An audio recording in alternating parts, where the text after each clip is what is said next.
We're living in an age where we have too much stuff, too many instruments, too many plugins. Sometimes when I would see how other producers or how my students would work and they would open like a plugin list, I would be like, wow, so many options, so many equalizers or so many synthesizers.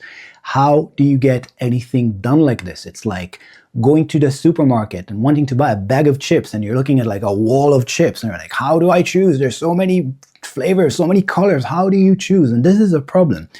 Too many options create procrastination.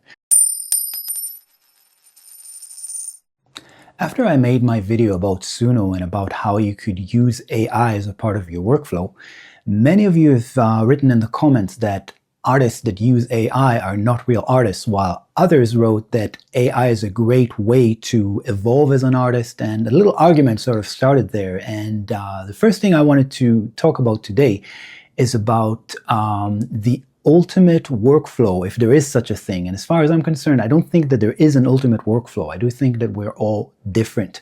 Some people are very, very organized and like to plan ahead and work with a system, like me. And other people are very, very creative and have all kinds of ways to just push stuff out of their subconscious without thinking too much. Both ways are valid. It doesn't matter what tools you use or don't use. It's all about the result as far as I'm concerned. And we should also remember that we're all different and music is something that we do together. So we need to respect how another person works, even if it's not the way we work. Just because something works for me, it doesn't mean that it should work for someone else. And by doing our thing and letting other people do their thing, we can end up making really great music that would not be possible to do on our own. Now, with that out of the way, I do think that there are some things that are universally true when it comes to making your workflow more efficient and make sure that you actually finish things. So before I go into it and give you my 3 tips for improving your workflow and becoming more productive, I'm not a YouTuber. I don't have too much time to make YouTube videos. So if you find this video useful, please like it, and a sub to the channel would be highly appreciated. So with that out of the way, let me tell you what I think is the absolute must for anybody who's making music. No matter what kind of workflow you have, these things will definitely improve your workflow. So the first thing that I suggest anybody can do, no matter what their workflow is, put some limitations on yourself. We're living in an age where we have too much stuff. Too many instruments, too many plugins. Sometimes when I would see how other producers or how my students would work and they would open like a plugin list, I would be like, wow, so many options, so many equalizers or so many synthesizers. How do you get anything done like this? It's like going to the supermarket and wanting to buy a bag of chips and you're looking at like a wall of chips and you're like, how do I choose? There's so many flavors, so many colors. How do you choose? And this is a problem. Too many options create procrastination. So do yourself a favor and choose the things that work for you. Clean up your computer. Don't have too many plugins installed. Don't have too many instruments installed. I remember that there was a time that I was only using a Nord keyboard as a sampler. I was using all my strings and my different keyboards came out of there. I had some analog synths. I had my guitars and my basses, and I was pretty much making music with all of these things. I wasn't really going into my computer to look for sounds, but then having so many external instruments, I realized it's a little bit limiting. I wanted to travel and I couldn't, so I ended up selling a lot of things and learning how to work in the box. But the limitations that I've developed from that time of just using specific sounds are still in my workflow. I don't use too many synths, too many sounds. I have presets of sounds that I like, and if I want to make them sound different in a specific song, I'll use different processors or different effects. I'll cut more highs. I'll use more distortion to get a new sound out of something I'm already using. But to make sure that I'm able to finish things on time, that I'm able to flow with things, I highly recommend don't use too many things.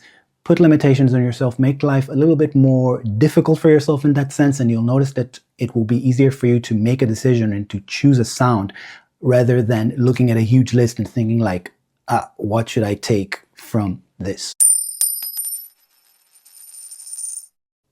The second tip I have for you is make sure that you don't work for too long. Preserve your concentration. Sometimes I see people just starting a track and working on it for 3 hours in a row. And let me tell you something, concentration doesn't work and that way. People run out of concentration very fast. Your ears get tired, you mentally get tired, and you're not able to make good decisions after half an hour to 1 hour. So whatever music you're making, whatever tools you're making, I highly recommend not to work for too long.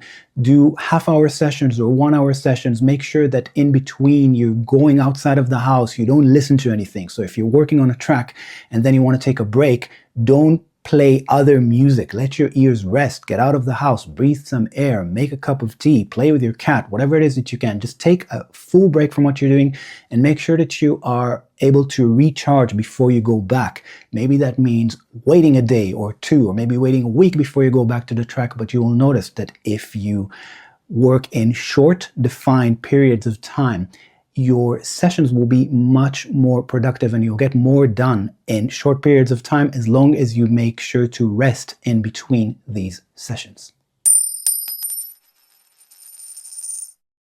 My third recommendation to improve your workflow and make you more productive is get feedback from other people. If you're working on your own, there is a big chance that you have no idea when the track is finished. You might be working on it after it's already sounding good and you might ruin it. This is something I see a lot, that the track is already good and then someone sends me a version that they've worked on a little bit more and I'm like, why did you do that? It already sounded good. And that's a classic example of not having someone tell you, hey, it's good, let it go, it sounds great. So make sure to send your track to other people. You can send your track to me. This is something that I also offer. Ask your friends, ask your teachers, ask anybody that likes your music, just how does this sound? Is this good? Is this bad? You may be spending a lot of time on something that isn't really that important and you may be missing out on big things that someone might be able to just tell you, hey, that sound is really loud. The kick drum is way too loud, or you are off pitch in this point. So make sure that you're not working for too long on your own and that other people are listening to your music. So I hope these 3 tips, which are put limitations on yourself, don't work for too long, and make sure to get regular feedback from other people on your music, will help you to be more productive and to make music faster. And if you find this video useful, please like it, and a sub to the channel would be highly appreciated.